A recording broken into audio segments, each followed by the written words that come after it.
আসসালামু আলাইকুম প্রিয় দর্শক, তুরাগ নদীতে কতগুলো লাশ পাওয়া গিয়েছে এবং এই লাশের কারণে সেখানে কি পরিবেশের সৃষ্টি হয়েছে এগুলো নিয়ে গত রাতে আমি একটা কন্টেন্ট করেছিলাম এবং আমার এই কন্টেন্টটা আমি আপ করেছিলাম 10টার দিকে।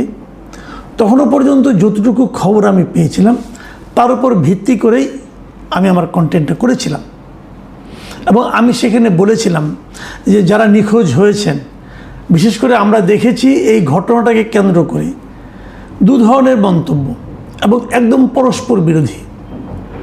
পুলিশ বলছে এ ধরনের কোনো ঘটনা এখানে ঘটেনি। পুলিশ এভাবে বলেছে যে বিভিন্ন সোশ্যাল মিডিয়ায় কেউ বলছে 7 জন, কেউ বলছে 4 জন, কেউ বলছে 3 জন এরকম লাশ উদ্ধার হয়েছে এবং তারা পুলিশ তাদেরকে, কেউ বলছে ধাওয়া দিয়ে, কেউ বলছে পুলিশ তাদের ধরে নিয়ে গুম করে তারপরে পানিতে ফেলে দিয়েছে। এ ধরনের নানা কিছু, কিন্তু বাস্তবে তার কোনো কিছু ঘটেনি। এটা হলো পুলিশের দাবি। এর বিপরীত দিকে আওয়ামী লীগের বিভিন্ন সোশ্যাল মিডিয়া থেকে এবং যারা নাকি আওয়ামী লীগের করেন, আওয়ামী লীগের হয়ে বিদেশে থাকেন, এরা অনেকেই নানা ধরনের ছবি দিয়ে, কিছু কিছু ছবি এআই দিয়ে তৈরি বলে আমার কাছে মনে হয়েছে, যেমন লাল পানি এরকম লাশের পর লাশ ভেসে যাচ্ছে, এই ধরনের ছবি দেওয়া হয়েছে। তুরাগের পানি লাল হয়ে গিয়েছে, তুরাগ এখন মৃত্যুর জন্য একটা উপত্যকায় একটা মৃত্যুর নদীতে পরিণত হয়েছে, এই ধরনের নানা কথা সেখানে লেখা ছিল। কিন্তু আমি কনফার্ম কোনো নিউজ, আমি যখন এটা আমারটা 10টার সময় আপ হয়েছিল, তো বুঝতেই পারছেন আমি আগে রেকর্ড করি, তারপরে এডিট করি, তারপরে তো সেটা 10টায় আপ হয়। তার মানে আমার কাছে 9টা পর্যন্ত যে খবর ছিল তার উপর ভিত্তি করেই কিন্তু আমি এটা রেকর্ড করেছিলাম। তো আমার ওটা দেখে আমার দর্শকদের অনেকে নানা ধরনের মন্তব্য করেছেন এবং কেউ কেউ এমনটা বলার চেষ্টা করেছেন আমি সরকারের কাছ থেকে কিছু টাকা পয়সা পেয়ে সরকারকে সাপোর্ট করছি, এরকম নানা ধরনের মন্তব্য করছেন এবং যার যার মতো করে কেউ বা প্রশংসা করেছেন, কেউ ধন্যবাদ দিয়েছেন যে আমি আপনার গুজবে গা ভাসাইনি, এরকম কথা অনেকে বলেছেন। তো আমি সেখান থেকে কিছু মন্তব্য আপনাদেরকে একটু পড়ে শোনাতে চাই, যাতে নাকি আপনারা ঠিক বুঝতে পারেন যে আসলে আমাকে নিয়ে আমার দর্শকদের মধ্যে কী ধরনের চিন্তা, কী ধরনের প্রতিক্রিয়া হয়েছিল। আমি এগুলো পড়ছি দুই একটা। মোহাম্মদ শরীফ লিখেছেন, আমরা তুরাগবাসী, আমরা জানি আপনি দালালি করেন না, মামলা করলে উল্টো পুলিশ ধরবে। মানে আমি এক জায়গায় বলেছিলাম যাদের লোকজন হারিয়ে গেছে তারা তো কেউ মামলা করেনি, তাহলে আমরা কি করে বুঝবো? এই মোহাম্মদ শরীফ যে কথাটা বলেছেন যে মামলা করার ক্ষেত্রে আমাদের মধ্যে এক ধরনের ভয় কাজ করে যে আমার ছেলেটা হারিয়ে গেছে, মামলা করব।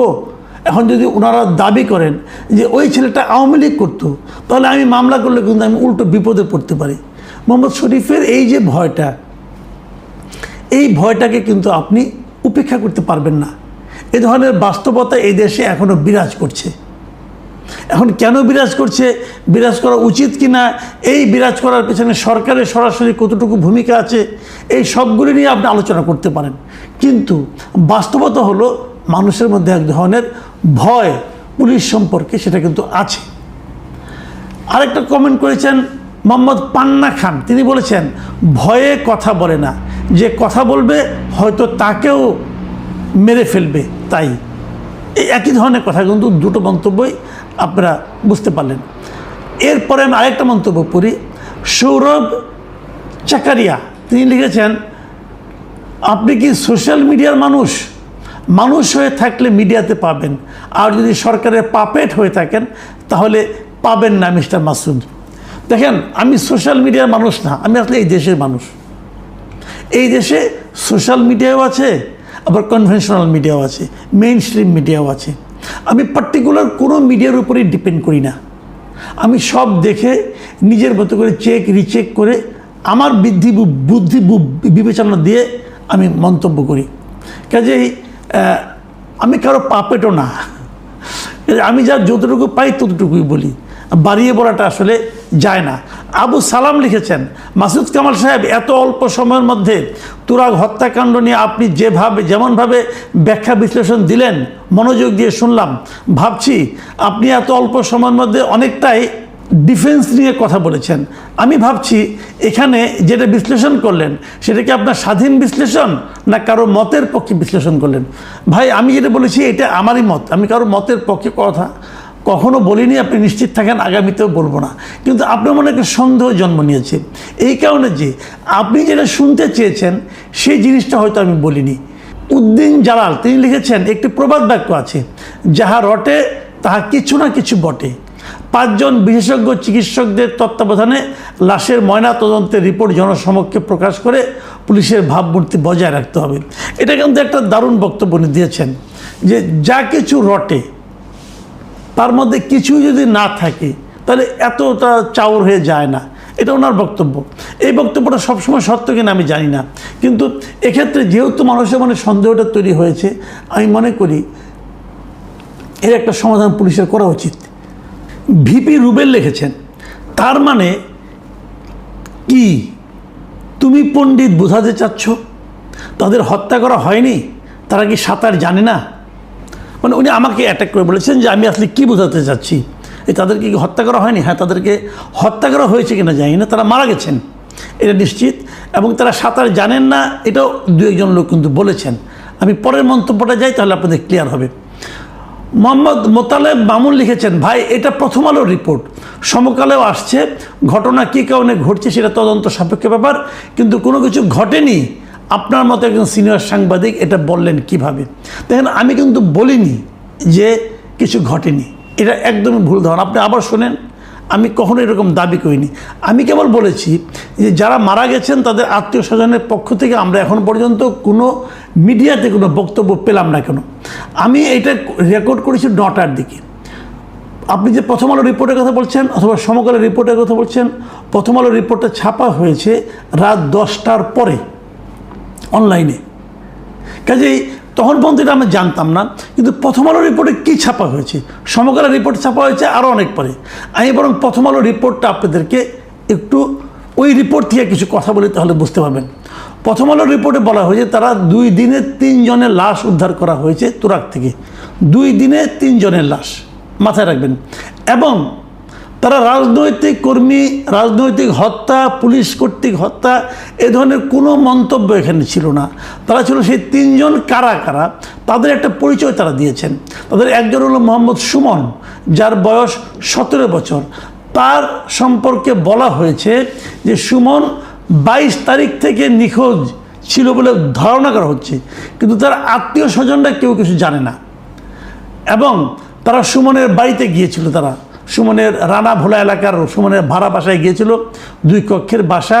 সেখানে সুমনের বাবা, মা ও বোন বসেছিল, তারা বাকরুদ্ধ হয়েছিল।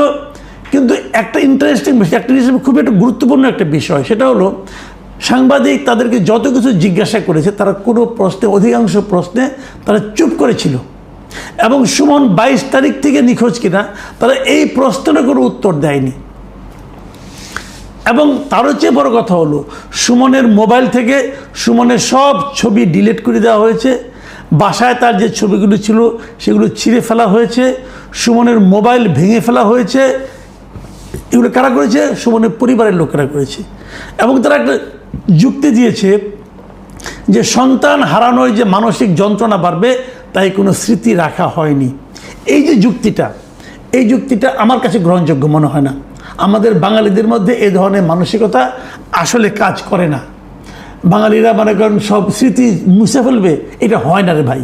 এখানে অন্য কোনো একটা মেও আছে, একটা ঝামেলা আছে। সেই ঝামেলাটা কি এটা এই রিপোর্ট পড়লে বোঝা যায় না, কিন্তু মানুষের মনে সন্দেহটা তৈরি হয়। এই যে তৈরি হওয়াটা, এটা গুরুত্বপূর্ণ, এটা মাথায় রাখেন। আমি পরের পয়েন্টে আসছি। পরে যে পয়েন্টগুলো আছে যেগুলো, সেটা হলো যে এরপরে আরেকজন যিনি মারা গেছেন, আরেকটা কথা বলে নিই, আরেকটা কথা বলে নিই। এই সুমন সম্পর্কে বলা হচ্ছে যে কথাটা পুলিশ বলেছেন, অথবা পুলিশ ওই তার যে ফ্যামিলির লোকজন আছে তাদের বরাতে বলেছেন যে পুলিশকে নাকি তার ফ্যামিলির লোকজন বলেছে যে পিকনিকের কথা বলে সুমন বাড়ি থেকে বেরিয়ে গিয়েছিল, সে তুরাগ নদীতে পড়ে গেছে, তারপরে সে নৌকাতে যাচ্ছিল এবং তারপরে সে সাঁতার জানতো না, তারপরে কয়েকদিন পরে তার লাশ পাওয়া গেছে। এই ধরনের কথা পুলিশ বলেছে তার পরিবারের বরাত দিয়ে। এবং এই ঘটনার প্রেক্ষিতে কিন্তু আওয়ামী লীগের যে ফেসবুক পেজ আছে সেখান থেকে প্রচার করা হয়েছে যে আওয়ামী লীগের প্রতিষ্ঠাবার্ষিকী মিছিলে বিএনপি নেতাকর্মী ও পুলিশের উপর থেকে যে হামলা হয় সেই হামলায় 7 জন নেতাকর্মী নিখোঁজ হয়, তাদের মধ্যে থেকে 3-4 জনের লাশ তুরাগনদ থেকে উদ্ধার করা হয়েছে, যদিও পুলিশ এটাকে টোটালি অস্বীকার করেছে। আরও যে 2টো লাশ পাওয়া গেছে বলে জানা যায়, সেগুলো এই প্রথম আলো জেনেছে